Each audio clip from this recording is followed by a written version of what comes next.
Pendapat yang kedua yaitu perempuan dan laki-laki dan perempuan wajib dua-duanya berkhitan. Ya, wajib dua-duanya berkhitan.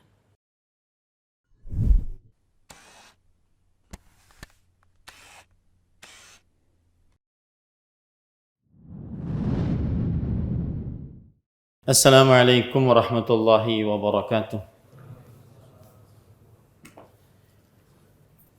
Bismillahirrahmanirrahim. Innal hamdalillah nahmaduhu wa nasta'inuhu wa nastaghfiruh wa na'udzu billahi min shururi anfusina wa sayyiati a'malina. Man yahdihillahu fala mudilla lahu wa man yudlil fala hadiya lahu. Asyhadu an la ilaha illallah wahdahu la syarika lah wa asyhadu anna Muhammadan abduhu wa rasuluh. Ya ayyuhalladzina amanu taqullaha haqqa tuqatih wa la tamutunna illa wa antum muslimun. Ya ayyuhan nasu taqu rabbakumul ladzi khalaqakum min nafsin wahidah wa khalaqa minha zawjaha wa batha minhuma rijalan katsiran wa nisaa wattaqullaha alladzi tasaaluna bihi wal arham innallaha kana 'alaikum raqiba. Ya ayyuhalladzina amanu taqullaha wa qulu qawlan sadida yuslih lakum a'malakum wa yaghfir lakum dhunubakum wa man yuti'illaha wa rasulahu faqad faza fawzan 'azima. Amma ba'd. Fa inna asdaqal hadits kitabullah wa ahsanul hadi hadi Muhammadin sallallahu alaihi wa ala alihi wasallam. Syarrul umuri muhdatsatuha wa kullu muhdatsatin bid'ah wa kullu bid'atin dhalalah wa kullu dhalalatin finnar. Alhamdulillah, kita bersyukur pada Allah Subhanahu wa taala pada hari ini, hari Senin malam Selasa 22 Jumadil Ula 1443 Hijriah. Kita dimudahkan oleh Allah Subhanahu wa taala untuk duduk bersama mengkaji ayat-ayat suci Al-Qur'an dan hadis-hadis Rasul sallallahu alaihi wa ala alihi wasallam. Salawat dan salam semoga selalu Allah berikan kepada Nabi kita Muhammad sallallahu alaihi wa ala alihi wasallam, pada keluarga beliau, para sahabat, serta orang-orang yang mengikuti beliau sampai hari kiamat kelak.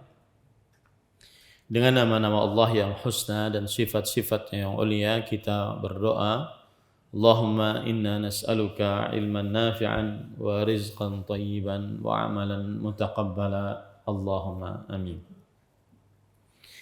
Ahibati fillah, afanillah wa iyyakum, para jamaah Masjid Al-Faruq yang saya cintai karena Allah. Semoga Allah Subhanahu wa taala selalu memberikan afiat kepada kita di dunia dan di akhirat. Ini adalah hadis atau pertemuan yang akan membaca hadis yang ke-30, yaitu hadis yang terakhir di dalam bab yang keempat. Bab kita tentunya babu al-madhi wa ghairihi, atau babun fil madhi wa ghairihi. Bab tentang madhi dan sejenisnya.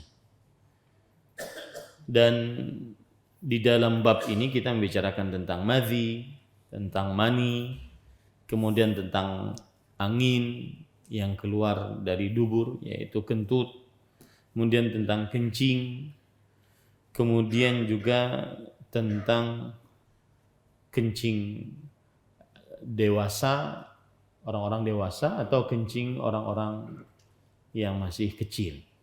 Nah, pada pertemuan kali ini kita membaca hadis yang ke-30, hadis yang terakhir pada bab ini.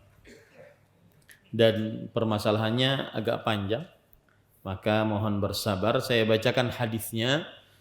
An Abi Hurairah radhiyallahu anhu qala sami'tu Rasulullah sallallahu alaihi wa ala alihi wasallam yaqul al-fitratu khamsun al-khitanu wal istihdadu wa qassu syaribi wa taqlimul adfari wa natful ibti. Abu Hurairah radhiyallahu anhu menuturkan bahwa dirinya mendengar Rasul sallallahu alaihi wasallam bersabda, fitrah yang berupa amalan ada 5, yaitu khitan, mencukur bulu kemaluan, menggunting kumis, memotong kuku, dan mencabut bulu ketiak.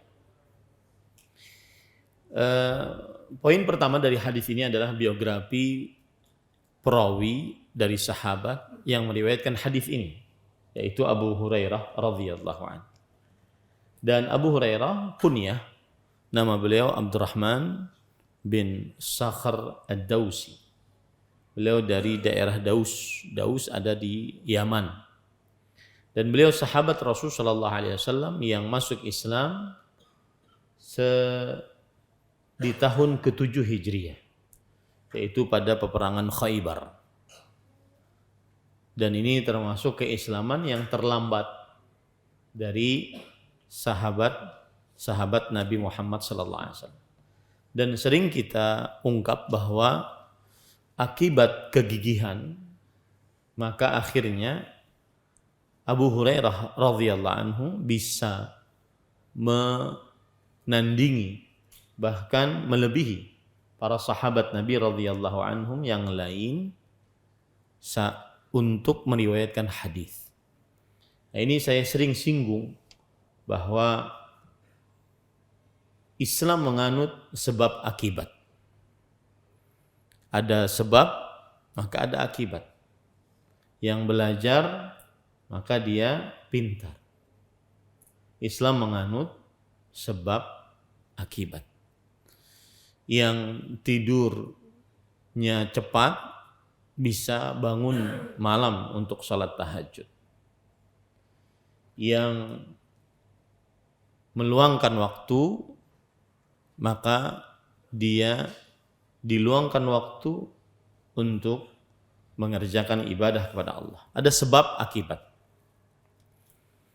Tidak begitu saja Abu Hurairah radhiyallahu anhu kemudian menjadi aktsarus sahabati riwayatan lil hadis. Sahabat Nabi yang paling banyak meriwayatkan hadis Rasul sallallahu alaihi wasallam. Sampai-sampai Rasul sallallahu alaihi wasallam bersabda, "Laqad alimtu annahu laisa ahadun yas'aluni ghairaka min hirsika 'alal hadis." Ketika Abu Hurairah radhiyallahu anhu bertanya kepada Rasul sallallahu alaihi wasallam, "Wahai Rasulullah, man as'adun nas bi syafa'atika yaumal qiyamah?" Siapakah orang yang paling bahagia mendapatkan syafaatmu pada hari kiamat?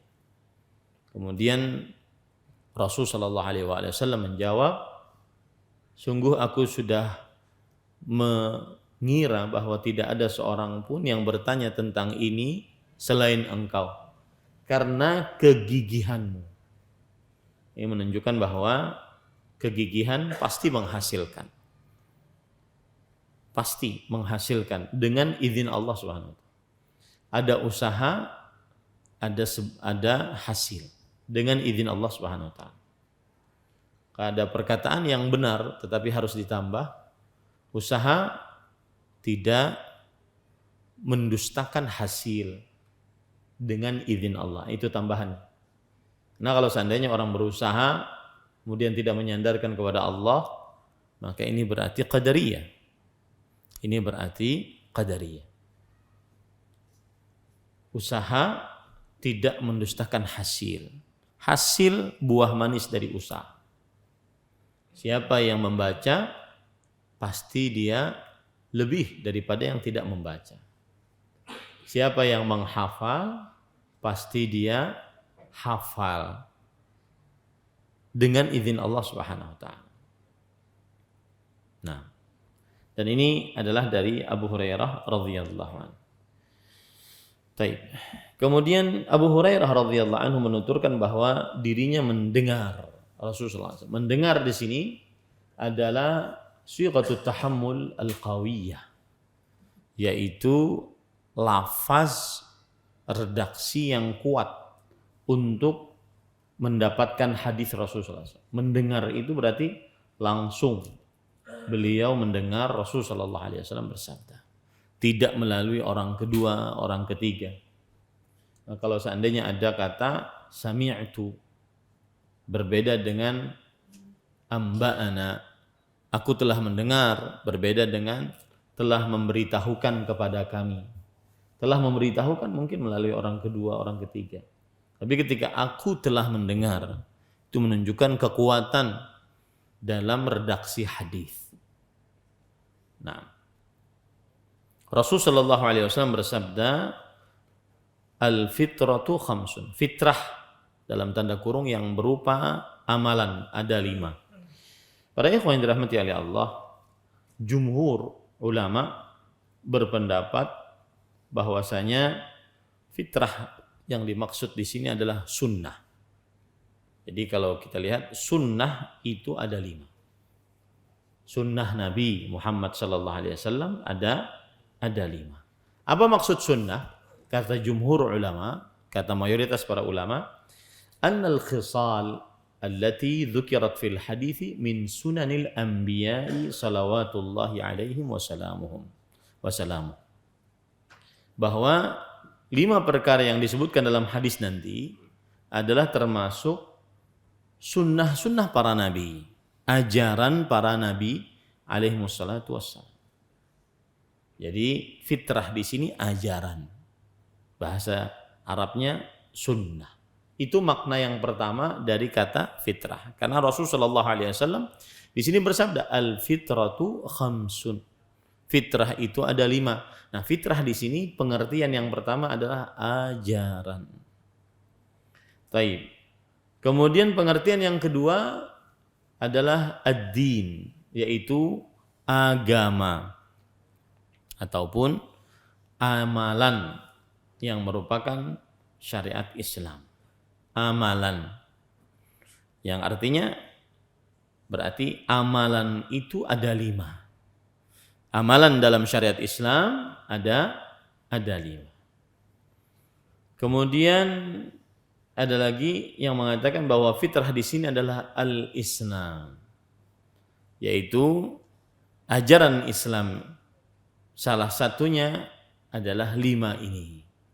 Ajaran Islam salah satunya adalah 5 perkara yang akan disebutkan dalam hadis ini. Yang jelas fitrah di sini ada yang mengatakan ajaran, ada yang mengatakan amalan, ada yang mengatakan Islam. Ada yang mengatakan Islam. Kemudian di sini disebutkan yaitu al-khitan, berkhitan. Para ikhwan yang dirahmati oleh Allah, sebelum berkhitan, di sini disebutkan fitrah itu ada 5. Kata Imam Ibnul Arabi rahimahullah, Al-Maliki yang bermadzhab Maliki, bahwa amalan yang disebut dengan fitrah tadi, ajaran yang disebut dengan fitrah tadi, kalau dikumpulkan dalam syariat Islam ada 30 fitrah. Jadi ini salah satunya. Ini adalah 5-nya dari 30 tadi. Jadi kalau dikumpulkan menjadi berapa? 30. Ini dikatakan oleh Imam Ibnul Arabi rahimahullahu ta'ala. Nah. Kemudian di sini sebutkan yaitu berkhitan. Khitan secara bahasa maudhi'ul khatni minadz zakar, yaitu daerah yang tertutup dari kemaluan laki-laki. Daerah yang tertutup dari kemaluan laki-laki. Wa maudhi'ul qat'i min nawatil jariyah. Dan daerah yang dipotong dari daging yang menonjol di kemaluan perempuan. Jadi khitan itu sebenarnya adalah sebuah nama, bukan sebuah pekerjaan gitu. Bukan sebuah kata kerja.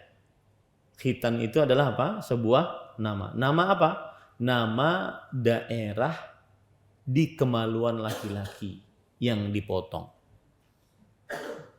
Ya, dan juga daerah di daging pada kemaluan perempuan yang menonjol yang dipotong.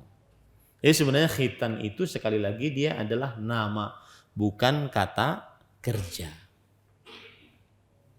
Kemudian para ikhwan yang dirahmati oleh Allah, makanya Al-Hafidz Ibnu Hajar Al-Asqalani mengatakan secara syariat adalah al-khatnu qat'u ba'dhi makhsusin min udwin makhsus. Secara syariat kalau ditanya oleh orang, apa itu khitan? Yaitu memotong anggota tubuh yang khusus ya dengan cara yang khusus. Ini pengertian khitan secara istilah syariat. Memotong anggota tubuh yang khusus dengan cara yang khusus. Adapun secara bahasa tadi, khitan adalah daerah pada kemaluan laki-laki dan daerah pada kemaluan perempuan. Ada kisah menarik.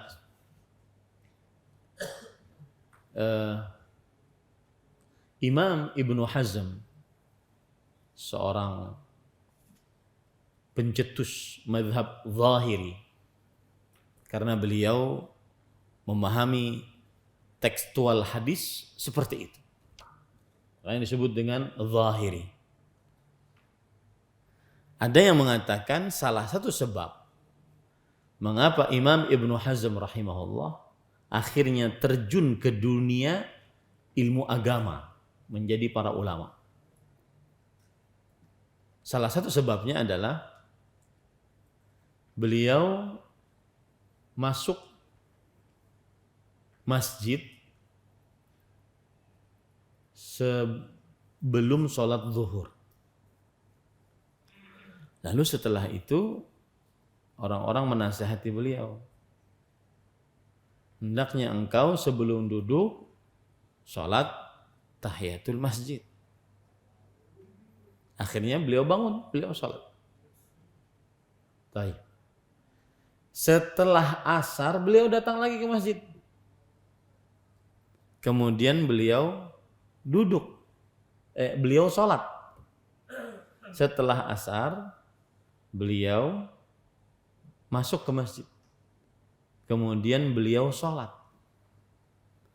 Lalu dilarang oleh orang. Tidak ada sholat setelah asar. Kata Imam Ibnu Hazm rahimahullah, subhanallah, aneh sekali. Saya masuk masjid, langsung duduk, disuruh untuk sholat. Yang kedua saya masuk masjid, ingin sholat, disuruh duduk. Tidak ada sholat setelah sholat asar. Maka kalau begitu keadaannya, saya harus menimba ilmu agama. Akhirnya jalanlah beliau di jalan ilmu agama. Akhirnya beliau menjadi seorang alim besar. Dia mempunyai kitab Al-Ijma' yang sangat luar biasa. Nah, cerita yang semisal, ada seorang di Amerika masuk dalam agama Islam. Dia sebelumnya minta untuk dijelaskan apa itu Islam. Explain me about Islam. Terangkan kepada saya tentang Islam. If I see, I embrace to Islam. Kalau saya setuju, saya masuk akal bagi saya masuk dalam agama Islam. Akhirnya dijelaskan, setuju dia masuk Islam. Bersyahadat, asyhadu an la ilaha illallah, asyhadu anna Muhammadar Rasulullah. Selesai urusan.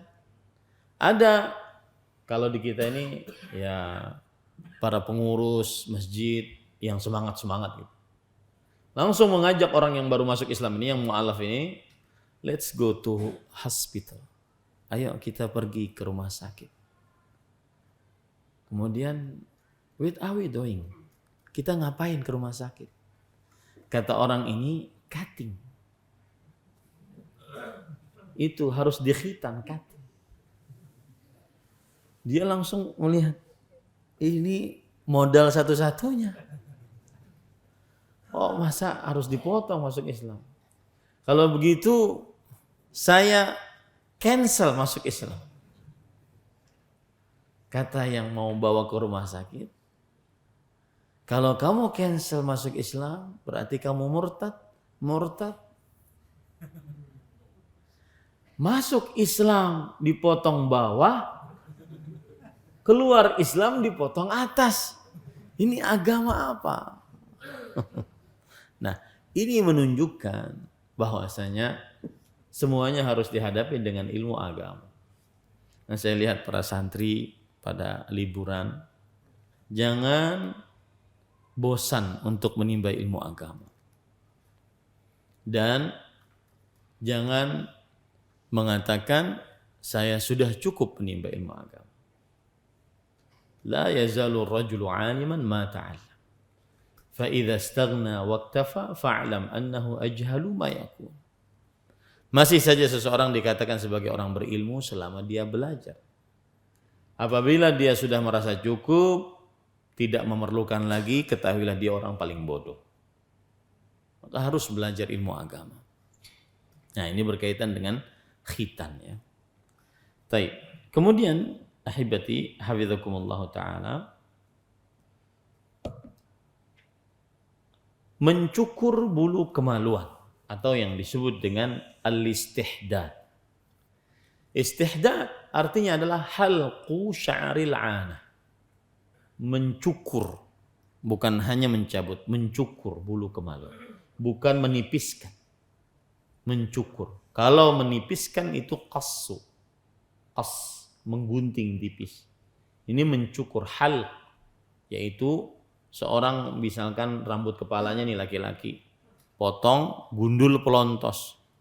Setelah digundul, kemudian dikerik, itu namanya halq. Ya, mencukur bulu kemaluan.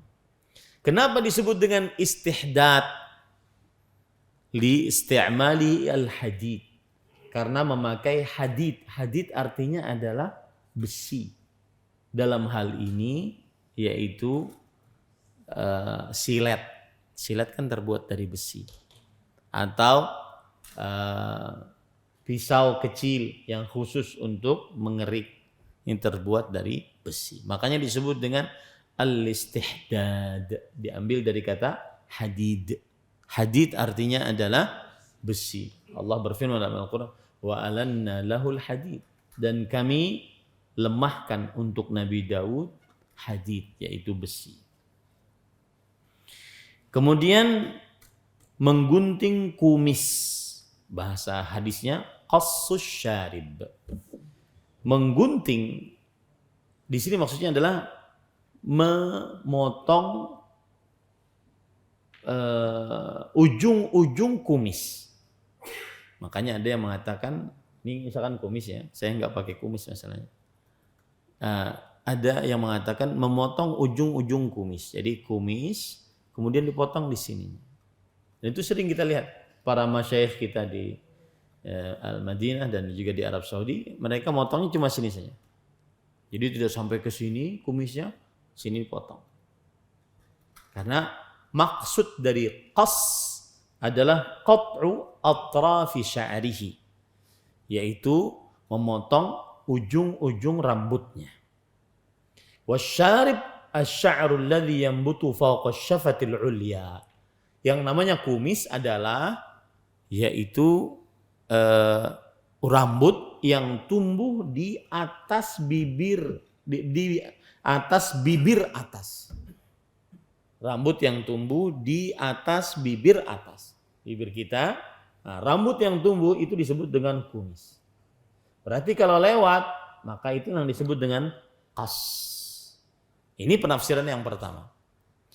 Ada yang mengatakan qassus syarib adalah menipiskan kumis.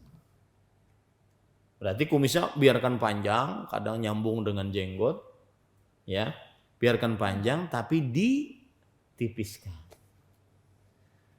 Di sana ada riwayat yang lain, juzus syarif. Juzus Zuzu itu artinya adalah mengerik. Seperti yang saya lakukan, bapak-bapak sebagian melakukannya. Ya.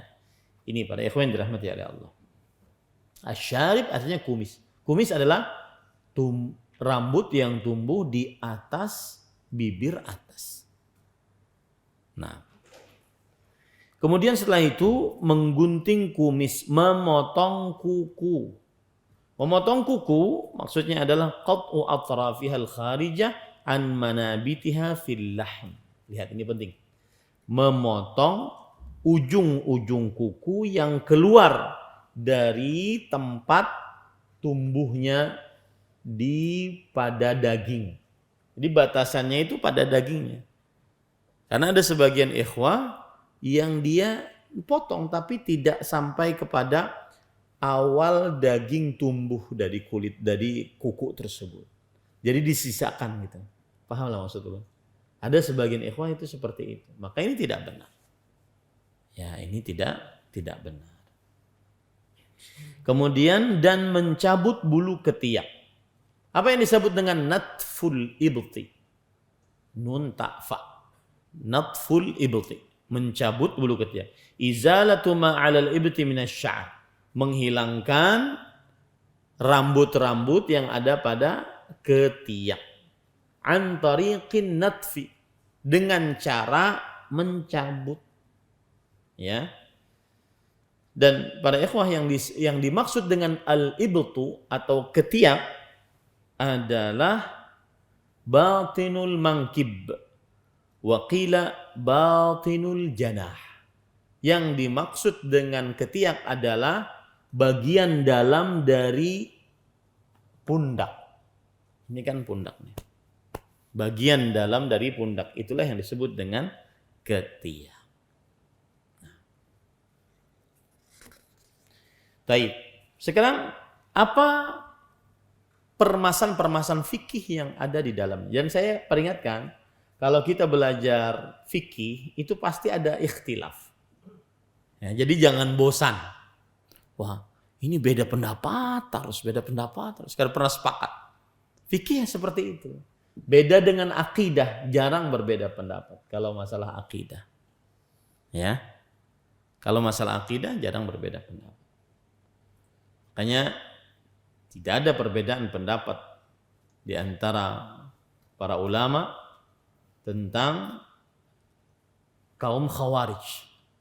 Mereka adalah ahli bid'ah yang suka mengkafirkan kaum muslimin. Dan saya berharap jamaah di sini jangan sampai terserempet dengan pemikiran takfiri, mengkafirkan kaum muslimin, menganggap pemerintah taghut. Itu orang-orang seperti itu nanya ke ustaz. Ya, daripada jadi fitnah di masjid ini. Pemikiran saya seperti ini betul enggak ustaz? Dan saya nasihatkan siapa yang hadir atau ada yang pemikiran seperti itu, saya nasihatkan agar bertanya sehingga tidak menjadi fitnah bagi masjid. Kita tidak ingin dituduh orang-orang yang suka mengkafirkan, yang ujung-ujungnya ngebom, ujung-ujungnya membuat orang gaduh atas nama jihad yang tidak sesuai dengan syariat Islam. Saya nasihatkan orang-orang tersebut untuk bertanya kepada para ustadz. Karena tidak ada obatnya kecuali ilmu agama. Dan orang-orang yang terkena seperti itu biasanya tidak ada ustadznya. Enggak ada ustadz, enggak ada syekhnya, enggak ada guru seniornya, enggak ada. Ya. Enggak ada guru seniornya. Nah, pada ikhwan yang dirahmati oleh Allah Subhanahu wa taala, apa hukum berkhitan untuk laki-laki dan perempuan? Ya, ini permasalahan pertama yang kita bahas pada kesempatan kali ini. Apa hukum berkhitan untuk laki-laki dan perempuan? Yang pertama, pendapat pertama, dan pendapat ini adalah pendapat yang kita kuatkan. Pendapat yang pertama. yaitu khitan wajib bagi laki-laki dan sunnah kemuliaan bagi perempuan. Berarti bagi perempuan tidak wajib. Dan ini adalah qawlu kathirin min ahli ilm. Pendapat kebanyakan dari para ulama. Ya, khitan wajib bagi laki-laki dan sunnah bagi perempuan. Dan dalil yang menunjukkan bahwa wajib bagi laki-laki surat An-Nahl ayat 123. Allah Subhanahu wa taala berfirman, "Tsumma auhayna ilaika an ittabi' millata Ibrahim hanifan." Kemudian kami wahyukan kepada engkau wahai Muhammad sallallahu alaihi wasallam untuk engkau mengikuti ajaran Nabi Ibrahim yang lurus. Dan di dalam hadis riwayat Bukhari dan Muslim dari Abu Hurairah radhiyallahu anhu, Rasul sallallahu alaihi wasallam bersabda, "Ikhtatana Ibrahim alaihi salam wa huwa ibnu 80 sanatan bil qaddum." Nabi Ibrahim alaihi salam berkhitan ketika berumur 80 tahun dengan cara memakai pisau besar. Al-qaddum. Nah, para ikhwan yang dirahmati oleh Allah Subhanahu wa taala, kita dalam surah An-Nahl ayat 123 diperintahkan wajib mengikuti ajaran Nabi Ibrahim. Dan ajaran Nabi Ibrahim alaihissalam adalah dengan dikhitan. Ya, beliau berkhitan. Dan dulu tidak ada alat canggih seperti sekarang. Dulu kapak. Ya, ditarik, kapak tak.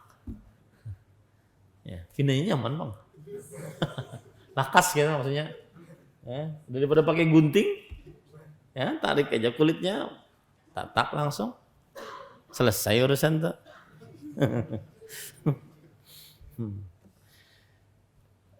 Para ikhwan yang dirahmati oleh Allah Subhanahu wa taala, kemudian juga hadis yang lain yaitu hadis Qulaib al-Juhani atau al-Hadrami radhiyallahu an, bahwa Nabi Muhammad SAW berkata kepada seorang lelaki yang baru masuk Islam, "Alqi 'anka sya'ral kufri waqtati." Yang artinya hilangkan darimu rambut kekufuran. Artinya suruh begundul habis masuk Islam. Dan berkhitanlah. Hadis riwayat Imam Abu Daud dan selainnya, dan dihasankan oleh Imam Al-Albani rahimahullah dengan berbagai macam riwayat tambahannya. Nah, kemudian ada alasan lain.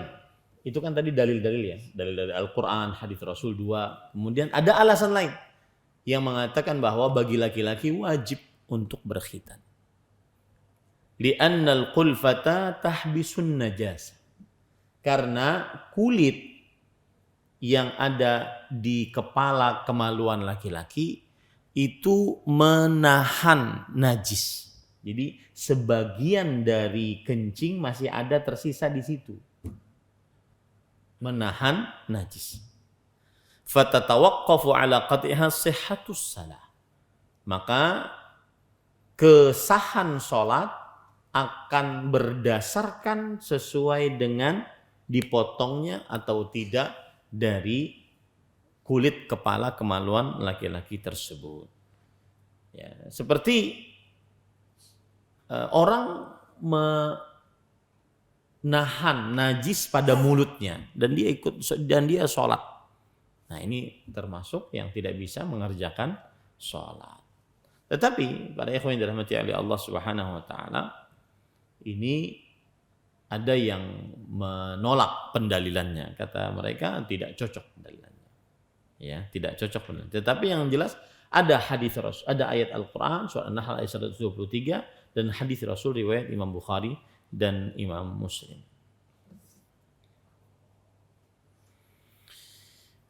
Nah,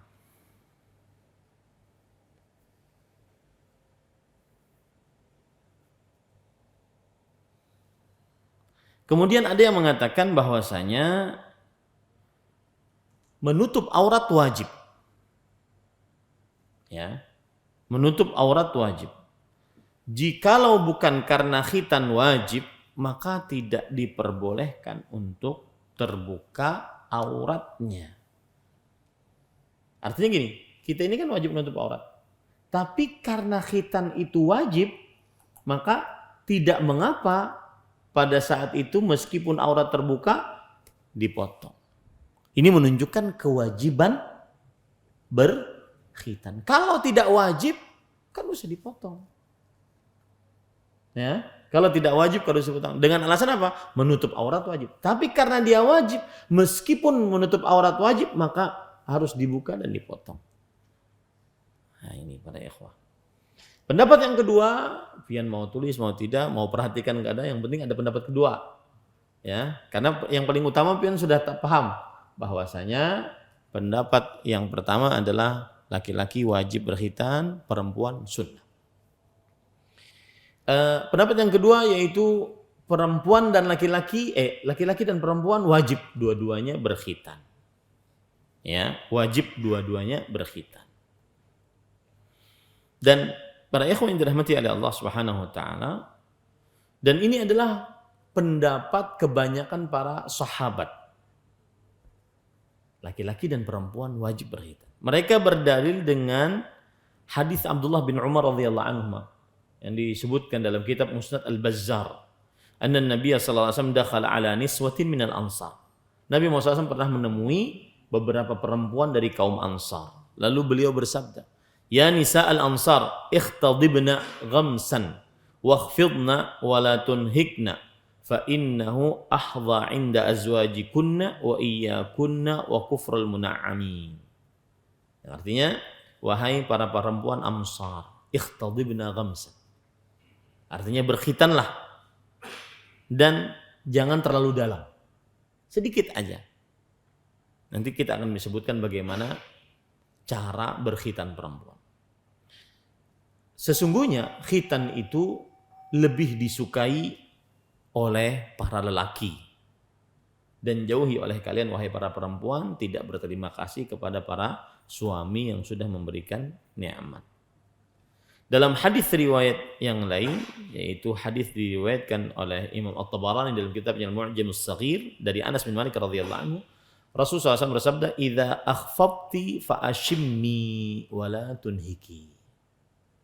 Jika engkau mengkhitan perempuan, maka sedikit saja. Saya ingat dua anak perempuan saya kalau dikhitan itu tidak dipotong malah, dikerik saja. Bagian daging yang tumbuh ya, maka dikerik saja, tidak dipotong. Dan tidak terlalu dalam. Tetapi hadis-hadis ini lemah gitu.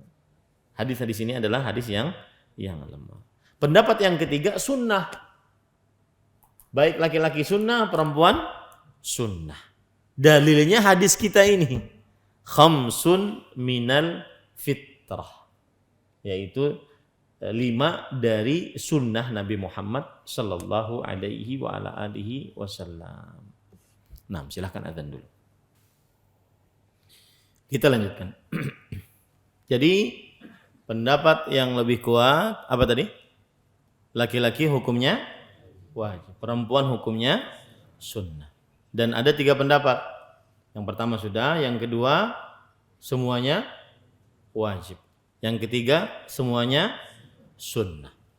Dan semuanya sunnah ini pendapat Imam Malik dan Imam Abu Hanifah. Semuanya sunnah adalah Imam Malik, Imam Abu Hanifah rahimahumullahu ta'ala. Taib. Permasalahan yang kedua. Bagaimana mengkhitan laki-laki? Dijelaskan oleh para ulama rahimahumullahu ta'ala seperti Imam Al-Hafidh Ibnu Hajar Al-Asqalani rahimahullah dalam kitab beliau Fathul Bari, bahwa berkata Al-Mawardi, khitanuz zakari qat'ul jildati allati tughattil hasyafa.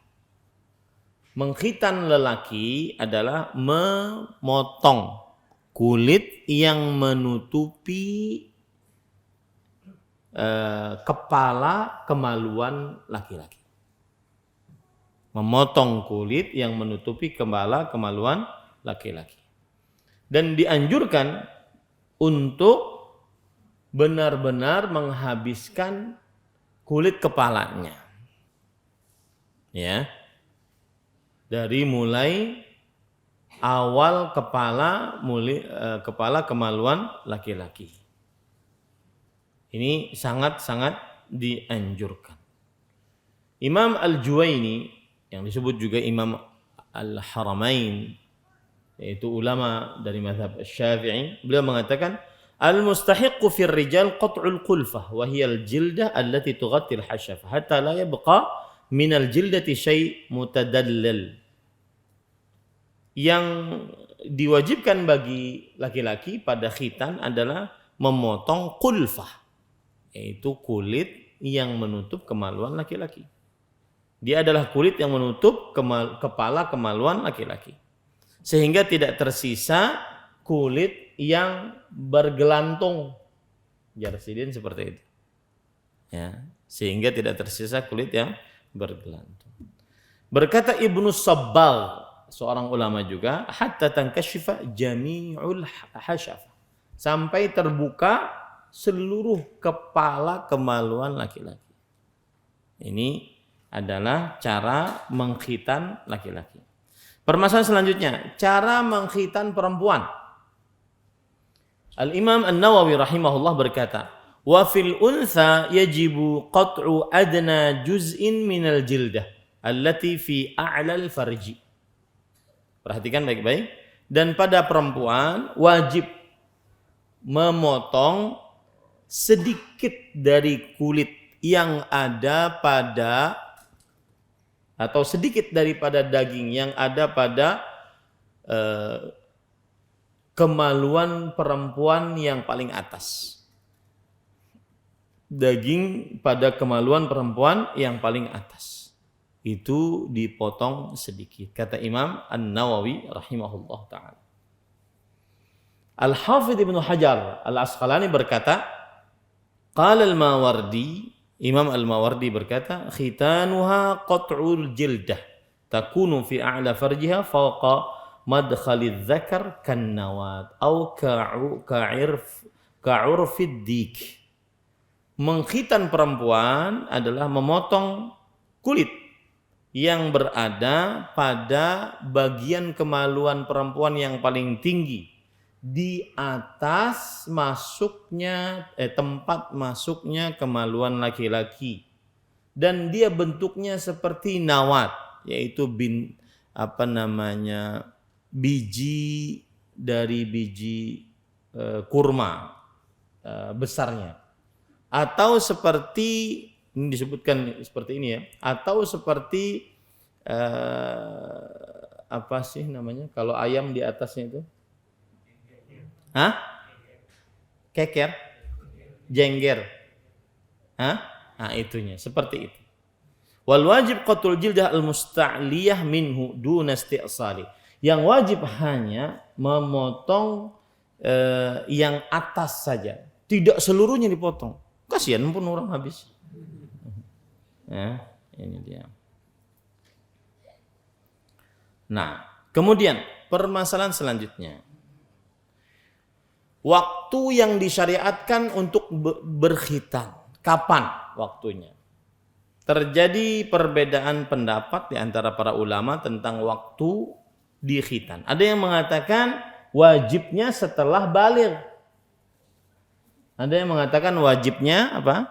Setelah baligh.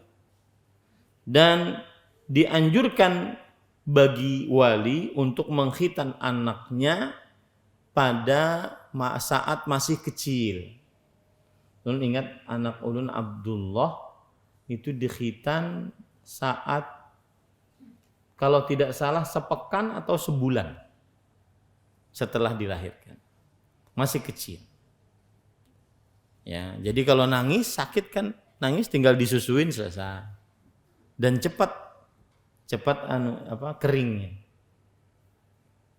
Kalau seandainya sudah gagah-gagah, berat. Ya. Abdurrahman juga gitu. Seperti itu. Sebulan. Ada yang mengatakan dikhitan pada hari ke-7. Dan kalau mau diakhirkan hari ke-40. Dan ada yang mengatakan lagi boleh diakhirkan sampai setahun.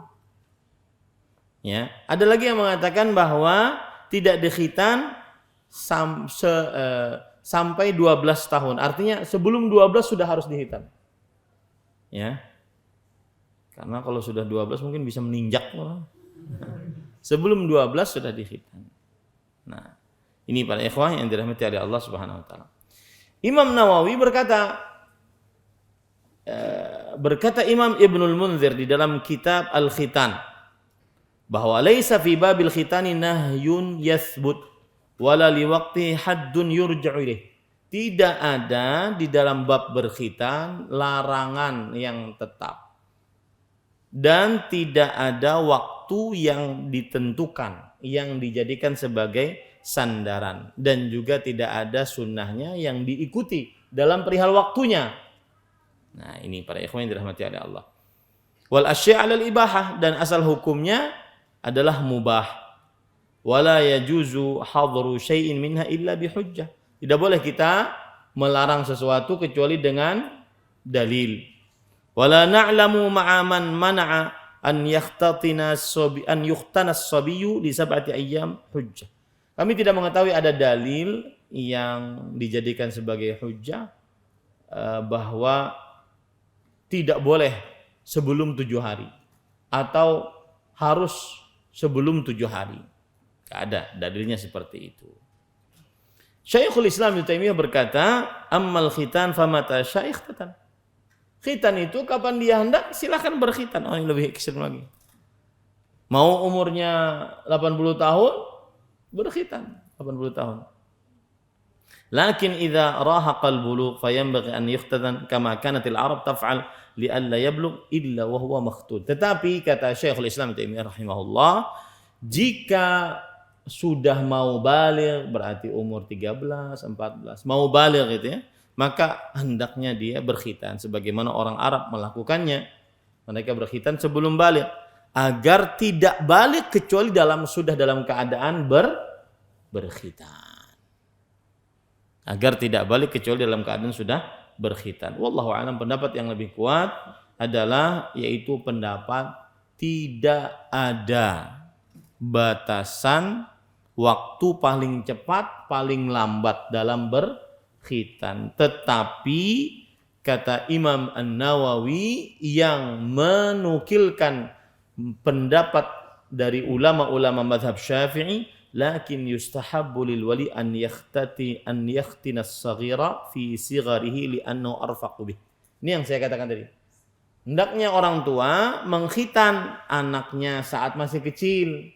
Karena itu lebih lebih kasih sayang terhadap anak. Ya, ulun kelas 5. Wah, itu ngalih benar. Ya, dan dulu tidak pakai laser itu. Dulu pakai jahit. Ya. Oh, ini ingat mana waktu itu. Masih ingat karena kan sudah kelas 5 SD. Jadi rumah sakit ulin datang situ. Lalu suruh berapa? Suntiknya. Berapa kali suntiknya. Mbah itu ditatakinya, di tengah-tengah ditatakinya, ulun terbangun melihat habang berataan, siup lagi. Ini para ikhwan yang dirahmati oleh Allah SWT. Dan setelah itu sulit lagi karena kan pakai jahit. Ada benang-benang, harus berandam banyu daun jambu. Itu orang Banjar tuh, ya, seperti itu. Taib, para ikhwan yang dirahmati oleh Allah Subhanahu Wa Taala. Taib, sekarang permasalahan selanjutnya yang ada dalam hadis ini setelah khitan sudah selesai, ya, khitan sudah. Jadi intinya waktu khitan kapan? Lebih baik masih kecil, tidak ditentukan 7 hari kah, 14 hari kah, 40. Yang penting masih kecil. Karena lebih kasih sayang kepada anak-anak. Kemudian hukum istihdad, yaitu mengerik bulu kemaluan. Kata Imam Ibnu Qudamah, huwa mustahab, dia dianjurkan. Li'annahu minal fitrah wa yafhushu bitarkih. Karena dia termasuk daripada ajaran Islam dan tercela meninggalkannya. Jadi membiarkan dia panjang itu tercela. Maka dianjurkan untuk dihilangkan. Wa bi ayyi syai'in azalahu sahibu falabas. Dengan apa saja dihilangkan oleh pemiliknya bulu kemaluan tersebut, maka tidak mengapa. Maka tidak mengapa. Ya, ini juga dikatakan oleh Imam Nawawi rahimahullah bahwasanya famuttafaqun ala annahu sunnah. Para ulama bersepakat bahwa menghilangkan bulu kemaluan hukumnya sunnah. Ya. Taib. Para ikhwan yang dirahmati oleh Allah Subhanahu wa taala. Ini ada perkataan Imam Nawawi. Hal yajibu 'ala zaujah idza amaraha zaujuha? Apakah wajib bagi istri untuk melakukannya jika diperintahkan oleh suami? Fihi qaulani masyhuran asahhuma al-wujub. Jadi misalkan nih, suami, mohon maaf ya, tidak suka istrinya panjang bulu kemaluannya. Kemudian sang suami memerintahkan ya, untuk dihabiskan bulu kemaluannya. Maka apa hukumnya bagi istri? Wajib atau sunnah? Nah, pahamlah maksudnya? Paham ya? Maka jawabannya adalah wajib menurut pendapat yang pertama. Dan ini pendapat yang lebih sah, lebih kuat bagi mazhab Syafi'i. Wa hadza idza lam yafhush bihaitsu yanfuru at-tawaq. Fa in fahush bihaitsu naffarahu wajaba qat'an. Kalau seandainya tidak terlihat buruk saja, itu wajib istri melakukannya. Apalagi sampai terlihat kada nyaman dilihat oleh suami. Bolehkah melihat? Oh boleh. Ya. Maka boleh. Kan halal dari ujung rambut sampai ujung kaki. Ini para ikhwan yang dirahmati oleh Allah Subhanahu wa taala. Lebih wajib lagi kalau seandainya suami tidak suka melihatnya. Lebih wajib lagi kalau seandainya suami tidak suka melihatnya. Nah, dan pada ikhwan yang dirahmati oleh Allah Subhanahu wa taala, ini semua dalilnya adalah wa'ashiruhunna bil ma'ruf. Gauli para istri dengan baik. Walahunna mithlul ladzi 'alaihinna bil ma'ruf. Dan istri memiliki hak sebagaimana suami memiliki kewajiban. Suami juga begitu. Ya, jika sang istri minta, maka untuk dihabiskan bulu kemaluannya, maka dihabiskan. Ya, jangan sampai meskipun derajatnya tidak sampai kepada wajib, tetapi sang istri memiliki hak untuk melihat suaminya dalam keadaan bersih dan tidak kotor. Wallahu a'lam. Permasalahan selanjutnya, dianjurkan menghilangkan bulu kemaluan dengan mengeriknya atau dengan selainnya. Hal itu artinya adalah dengan silet. Yang zaman sekarang itu pakai silet-silet yang sudah tersedia. Ada 2 lapis, ada 3 lapis. Ya, atau dengan yang selainnya boleh. Bukan hanya dengan silet. Dikatakan oleh Imam Nawawi rahimahullah, al-'anah asy-sya'ru alladhi fawqa dzakari ar-rajul wa hawalaihi. Lihat. Yang disebut dengan al-'anah adalah rambut yang di sekitar kemaluan laki-laki, di atas kemaluan laki-laki dan di sekitarnya. Wa kadzalika sya'rul ladzi hawalai farjil mar'ah. Demikian pula rambut yang di sekitar kemaluan perempuan. Dan dinukilkan dari Abul Abbas ibn Suraij annahu sy'r an-nabit haula halqatid dubur. Bahkan termasuk di dalam ini yang sering ditanyakan juga, apakah mohon maaf bulu yang ada pada dubur termasuk daripada anah yang harus dihilangkan. Maka kata Imam An-Nawawi dinukilkan dari Abul Abbas Ibnu Suraij, seorang ulama, bahwa dia termasuk anah yang wajib dihilangkan. Ini para ikhwan yang dirahmati oleh Allah Subhanahu wa taala. Nah,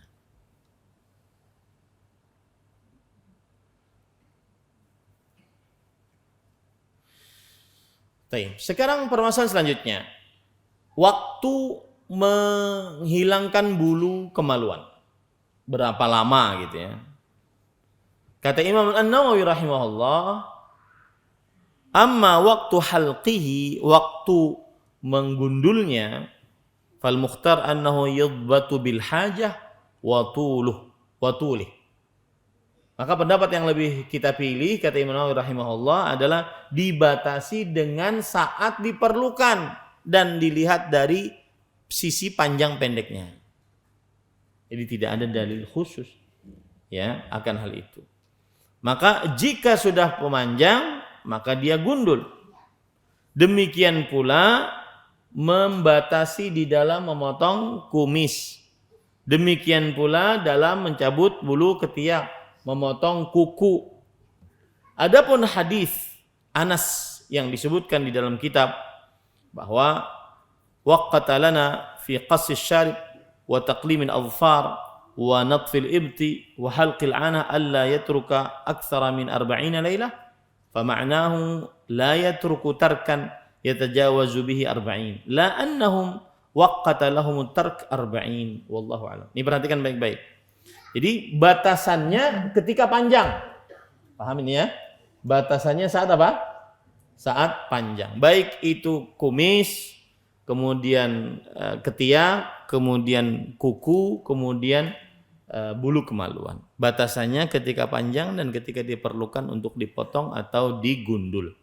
Adapun hadis Anas yang berbunyi bahwa Rasulullah SAW memberikan batasan waktu untuk kami dalam menipiskan kumis, memotong kumis, memotong kuku, mencabut bulu ketiak dan menggundul bulu kemaluan, yaitu tidak boleh ditinggal lebih banyak dari 40 hari 40 malam. Ini bukan berarti, kata beliau, menggundulnya, memotongnya, mencabutnya 40 hari baru dicabut. Bukan. Ya. Paham nggak maksudnya? Jadi jangan dibiarkan 40 hari dulu, kuku panjang. Oh belum 40, kado saya gini, potong dulu. Paham maksudnya?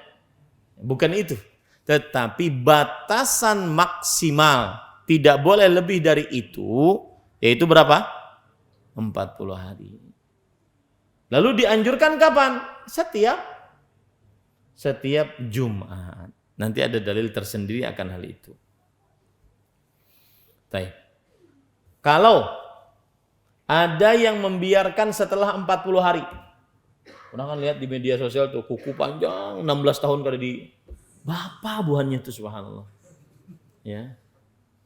Tidak ada hal yang bermanfaat gitu. Maka kalau dibiarkan kumis lebih 40 hari, kuku lebih 40 hari, ketiak lebih 40 hari, bulu kemaluan lebih 40 hari, apa hukumnya? Menurut jumhur ya, annahu yukrahu karahatan syadidah. Dimakruhkan dengan kemakruhan yang sangat berat. Dimakruhkan dengan kemakruhan yang sangat berat. Dan mazhab Hanafi mengatakan haram. Kalau lebih dari 40 hari haram. Sebagaimana dikatakan oleh Imam Asy-Syaukani rahimahullahu taala. Ini para ikhwah yang dirahmati oleh Allah Subhanahu wa taala. Belum minta waktu ya. Taib. Kemudian para ikhwah, batasan kumis. Kumis adalah asy'arun nabit 'ala syafatil 'ulya. Rambut yang tumbuh di atas bibir atas.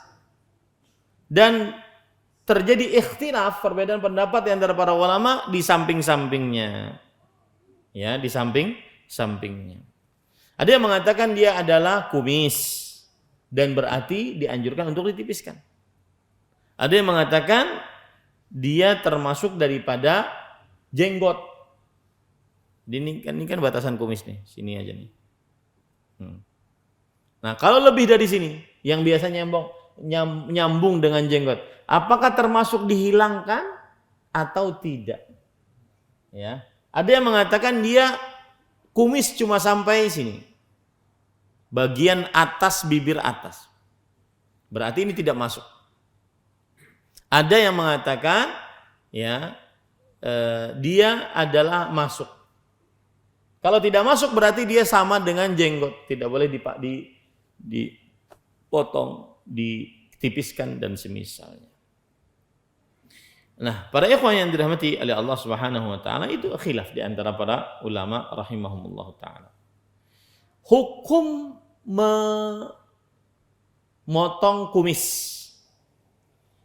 Jumhur ulama mengatakan sunnah. Bahkan mereka menukilkan ijma'. Motong kumis sunnah. Menipiskan kumis sunnah. Ya. Ada yang mengatakan wajib. Dan pendapat yang lebih kuat adalah pendapat yang kedua.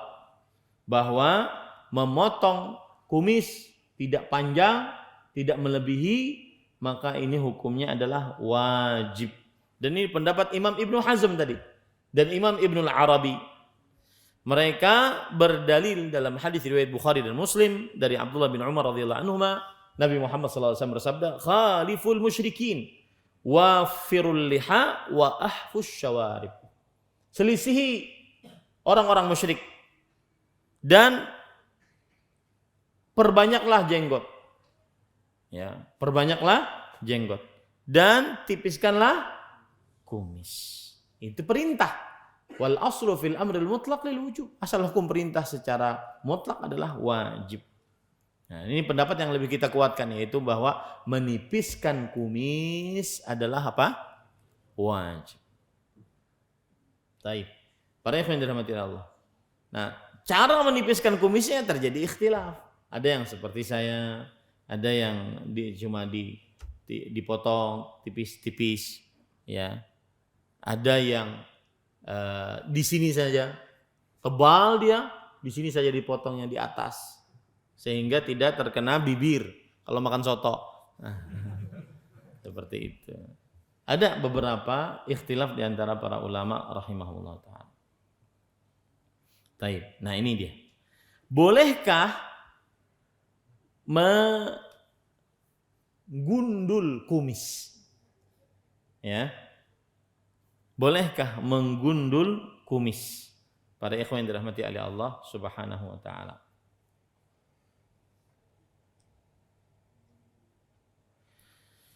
Para ikhwah yang dirahmati oleh Allah Subhanahu wa taala, terjadi ikhtilaf di antara para ulama rahimahumullah taala. Bahwa ada yang mengatakan tidak menggundulnya sama sekali. Artinya habis, tidak menggundulnya sama sekali. Ini pendapat mazhab Syafi'i. Ini pendapat mazhab Syafi'i. Dan pendapat yang kedua adalah jika menggundulnya tidak mengapa. Jika memotong menipiskannya saja tidak mengapa. Ini pendapat Imam Ahmad. Ya. Ada yang mengatakan gundul seperti yang saya lakukan ini. Dan ini pendapat mazhab Imam Abu Hanifah, Imam Abu Yusuf, Muhammad Ibn Hasan. Ya. Ini ikhtilaf di antara para ulama dalam hal seperti ini. Dalam hal seperti ini. Wallahu a'lam. Kemudian terakhir, pengertian memotong kuku. Yang sudah kita sebutkan tadi, yaitu izalatu ma yazidu ala ma yulabisu ra'sul asbu' minadh-dhufur. Menghilangkan yang tambahan dari kepala jari, dari ujung jari. Ya, menghilangkan tambahan yang tumbuh dari kuku, dari ujung jari. Itu namanya memotong kuku. Dan memotong kuku hukumnya sunnah, baik laki-laki ataupun perempuan, kedua tangan atau kedua kaki, ya. Dan dianjurkan memulai bagian kanan dulu, baru bagian kiri. Kaki kanan dulu, baru kaki kiri. Tangan kanan dulu, baru tangan kiri. Nah, ini. Kemudian menghilangkan bulu ketiak, hukumnya adalah sunnah. Baik itu dicabut atau dengan dikerik. maka dua-duanya diperbolehkan. Dan hukumnya sunnah, ya, dengan kesepakatan para ulama rahimahumullah ta'ala. Dan yang paling utama dicabut. Termasuk di dalamnya dicabut adalah sekarang wax. Ya, pakai wax. Pakai apa itu? Ya. Yang kayaknya sakit banget tuh. Ya, pakai lem tuh. Kemudian ditarik gitu. Nah, itu termasuk naft. Ya, mencabut bulu ketiak. Nah, ini kira-kira selesai bab tentang madhi dan yang sejenisnya. Alhamdulillah alladzi bi ni'matihi tatimmus shalihat. Kira-kira ada pertanyaan? Hah? Apa, Pak?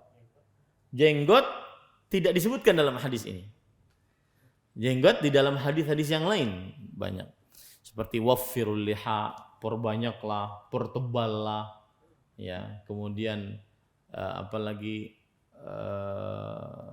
waffirul liha, kemudian banyak bahasa-bahasanya, perteballah, panjangkanlah, lebatkanlah. Itu semua perintah. Dan perintah berarti kita wajib untuk memanjangkannya, tidak diambil sedikit pun. Wallahu a'lam. Nah, ada lagi?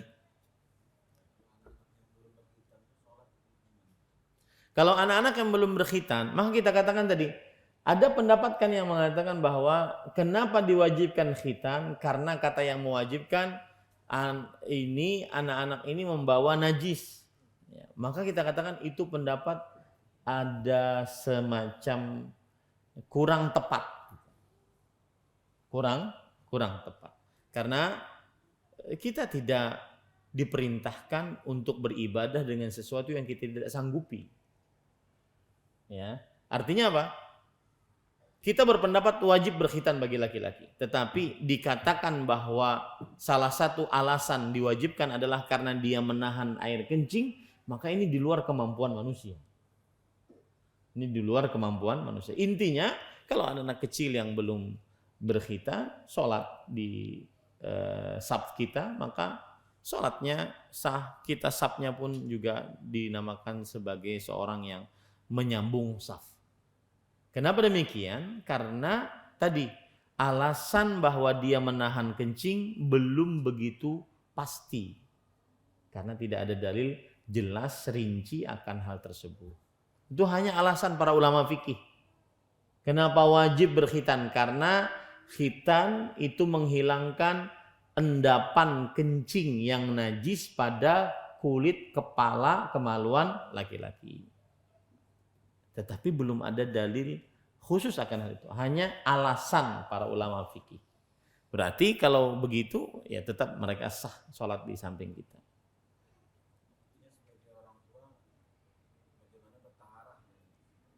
Oh ya. Kalau seandainya sebagai orang tua, maka kita ajarkan bagaimana dia bersuci dengan sebaik-baiknya, beristinja. Tetapi yang lebih utama adalah dikhitan untuk anak-anak tersebut. Dan dikhitan tadi kita katakan lebih baik sebelum baligh. Tetapi tata cara beristinja tetap diajarkan. Ya. Tapi bukan berarti kalau seandainya dia belum berkhitan kemudian mohon maaf bahasa ulun dibilak-bilak gitu. Enggak juga. Karena tadi kita tidak bisa memaksakan hukum yang belum ada dalilnya. Cuma kita diperintahkan untuk beristinja dengan baik. Tapi tidak terlalu berlebih-lebihan seperti misalkan kalau belum berkhitan kemudian mohon maaf kepala kemaluannya dibilak agar habis kencingnya, tidak juga seperti itu. Wallahu a'lam. Nah, dah tadi.